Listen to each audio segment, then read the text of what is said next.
You know, we've been telling you all about France's no-go zones, hundreds of Muslim-controlled areas around Paris that outsiders and cops don't dare to explore. They chose just to give it up. We have them here in the United States, too. I bet you did not know that. Nearly 24 enclaves popping up across 9 different states. And watch what happens when a stranger or an outsider tries to step inside. Have you on our land anymore? Come down there and you'll be arrested. But your land is open to the public. You're arrested if you come down. I'm not being nice about it because I don't appreciate y'all. The way y'all came up here. Okay? Leave. Period. You know, take leave. Leave. Period. Don't say another word. Joining us right now, the man behind that camera, founder and president of the Christian Action Network and author of Twilight in America, the untold story of Islamic training camps in America. Martin Moyer joins us right now. Martin, what was taking place right there? Where were you? Well, we were in Red House, Virginia. It's an isolated community, as most of these compounds are located in rural areas, heavily wooded, inside of the mountainous areas. And what we wanted to do was challenge their open invitation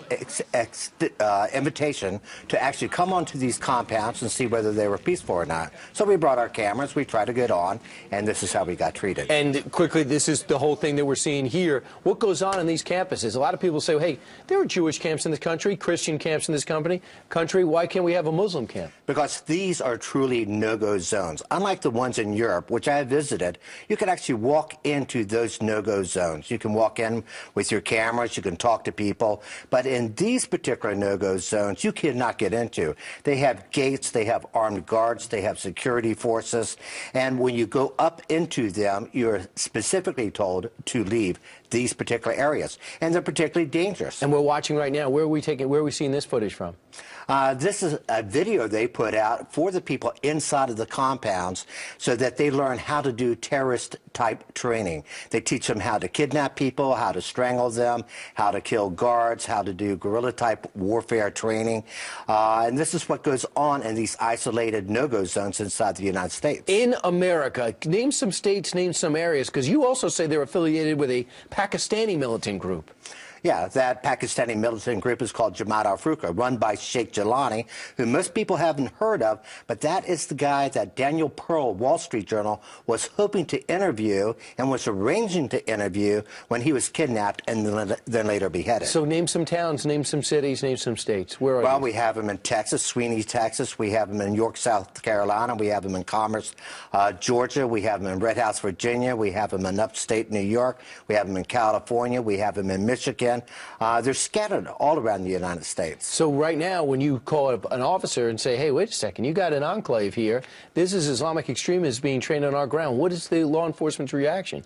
Well, the interesting thing about these camps, they're located in very rural areas of America, which has very small police departments, and they intentionally set them up in these areas where, for instance, the one in New York, they have a total of 4 police officers. I want you to hear what you say is a recruitment, the sound of a recruitment video to fill up these camps. Listen.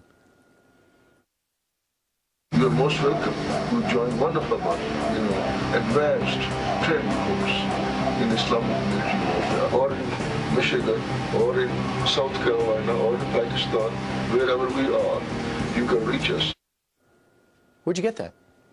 Well, actually, it took about 4 years to actually locate that video. We knew it existed, and we had someone inside of a law enforcement department out of Colorado who snuck us the tape, and finally we were able to make it public. FBI's reaction?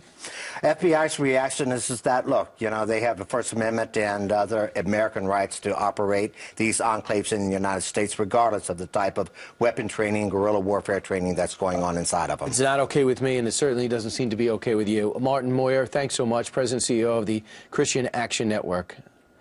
Thank you for letting me be here. And we'll keep looking at this.